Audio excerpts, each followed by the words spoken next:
Hello नमस्कार. पावसाने तर नको नकोच केलंय म्हणता येईल, आता असंच म्हणावं लागेल. कारण बघा, गावाकडे तसं, इकडे शहरात तसं, मुंबई पुणे सगळीकडे म्हणजे हा पाऊस सगळीकडेच नुकसानीचाच पाऊस आहे. तर शेतामध्ये पूर्ण पिकाची नासाडी केली, पूर्ण वावरातील माती वाहून गेली. आणि मुंबई साईडला हे बघा, असे घरं बैठे चाळ वगैरे जी असते तिथे पूर्ण रस्त्यात गल्लीत पाणी भरलेलं आहे, घरात सुद्धा पाणी आहे. कसं जेवण बनवायचं, कसं खायचं, मी एक व्हिडिओ टाकलाच आहे, तरी सुद्धा हा दुसरा तुम्हाला दाखवते बघा. तर तुम्ही कुठल्या भागात आहात, तिकडे पाऊस आहे का किंवा नाही, हे बघा. असं घरात पूर्ण पाणी, बनवायचं तरी कसं, खरंच खूप अवघड झालेलं आहे.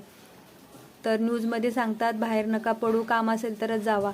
पण काम तर सगळं बाहेर पण आहे, घरात पण आहे, तर करणार तरी काय? मुलं वगैरे काय एका ठिकाणी बसून राहतात का? तर खूपच अवघड परिस्थिती झालेली आहे. म्हणतात ना, घरात अन्न आहे पण बनवता येत नाही काय, तर त्यातली गत झाली आहे. सगळं पण करता काहीच येत नाही. हे बघा, स्टेशनवरती पण ट्रॅकवरती अजून एवढं काय भरलेलं नाही, थोडं आहे. कोपर केरण्याचं स्टेशन आहे. व्हिडिओ छोटासाच आहे बघा. आणि तुम्ही कुठल्या भागात राहता, तिकडे पाऊस आहे का, नक्की कमेंट करून सांगा. धन्यवाद.